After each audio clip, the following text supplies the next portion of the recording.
Hi, I'm Jacqueline Church. I am the founder, the owner-operator of Boston Chinatown Tours, which has of course been defunct since the pandemic has started. But I have lived and worked in this neighborhood for almost 20 years now, and doing my best right now to do some freelance writing to build awareness about what's happened in Chinatown, and also to try to make a living while business is off.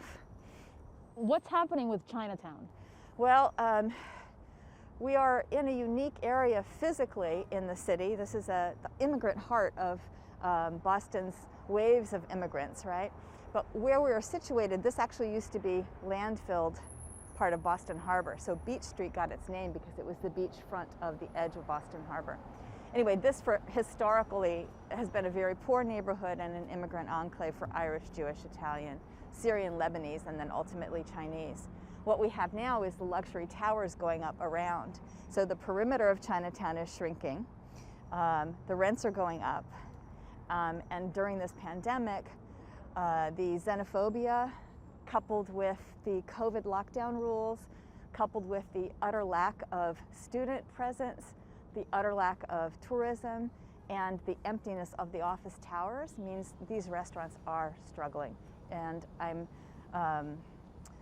sorry to say I don't think it's going to look the same in a few months out. Certainly next year won't look the same, but we have a few that are still here and doing limited hours and trying to figure out how to make it work.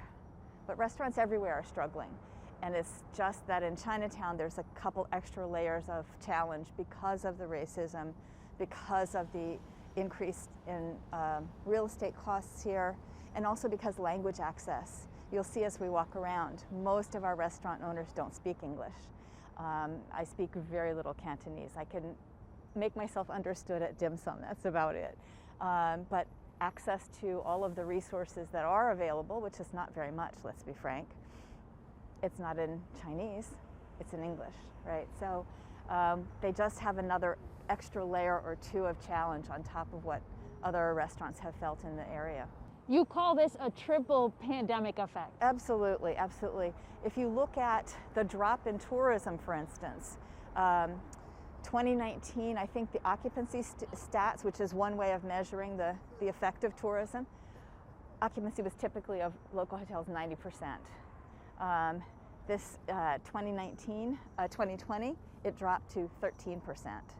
So that is huge. So we have that.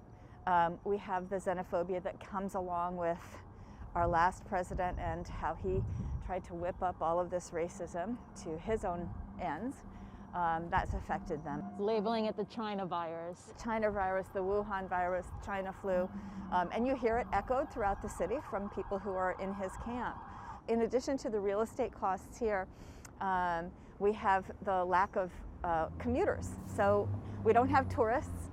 We have increasing real estate costs and real estate pressure, and we don't have tourists.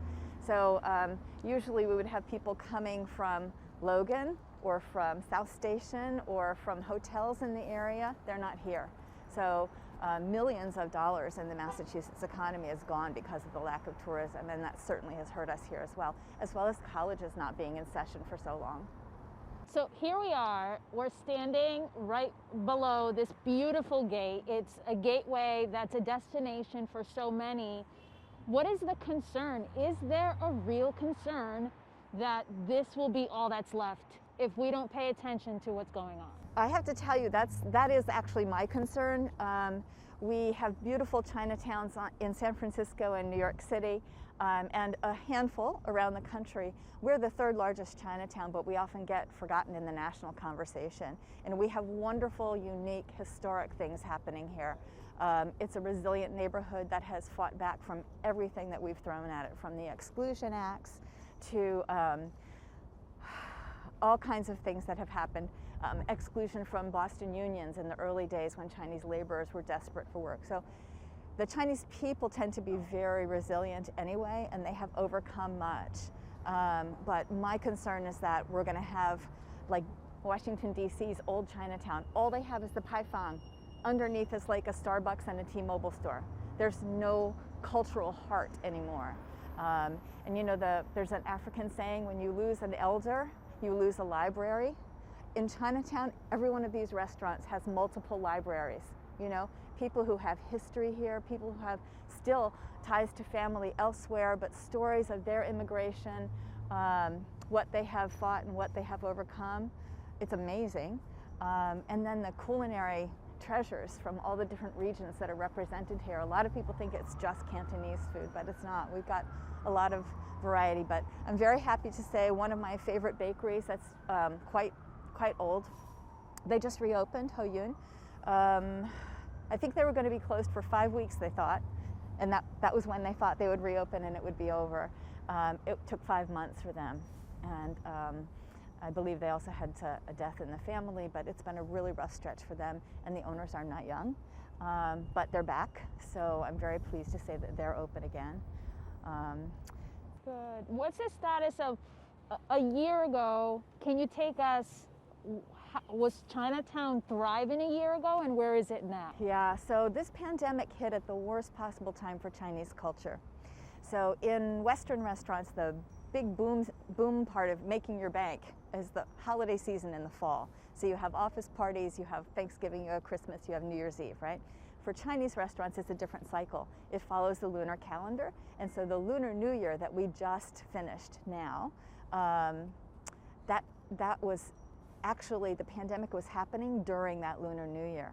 So instead of all these restaurants having full tables with multi-generational family banquets, it's a very important family reunion time. So it's very good business for the restaurants. So they lost that first Lunar New Year in the early part of 2020. Now we've just ended a second Lunar New Year. So imagine a Western restaurant that's lost 2 holiday seasons. How long would they survive? It's very critical for them to have that big bust of boom of business each of the lunar holidays. What's it going to take? Well, I think we really need to see the government step up. Government is in fact designed to do for us what individuals can't do for themselves. There's almost no other reason for government to exist, right? So we need to make government help more accessible. There needs to be more of it, and we need to make it more accessible to people whose first language is not English.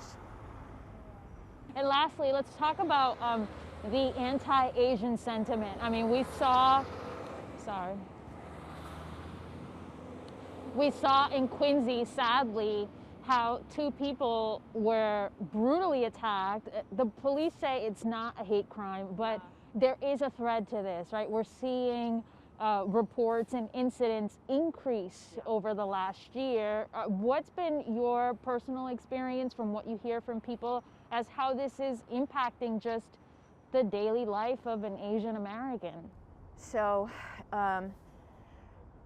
the short answer is we don't have a lot of hate crimes reported here. If you scratch below the surface of that, though, we've got a couple things going on. One is the legal definition of a hate crime, and that's a term of art and not a general term. We tend to use it for any time anybody is assaulted, but for it to be classified as a hate crime, I'm a lawyer by training, sorry, you have to have the evidence of the motive being racial animus, right? What we hear here is anecdotally, you know, my friend's uncle just got attacked and they shouted something at him. Or my friends were walking down the street and somebody roughly went out of their way to bump into them and then said something, China virus. They kind of spat it at them, China virus. So it is happening. Most of the older people here wouldn't go to authorities to report anything like that. Remember, a lot of these people came from countries where being anywhere near authorities was not a safe thing. So they're not inclined from their own experience to immediately run to the police for help. They may be persuaded that there's a reason to call and document. And in fact, there's an organization called Stop AAPI Hate, and they have a self-reporting tool in multiple languages that's very easy to use. So they actually had information I couldn't get from any public authorities here. 67 people reported racial assault type of xenophobia incidents against them. So pushing, shoving, spitting, yelling epithets, those kinds of things. Here in Boston? Here in Boston.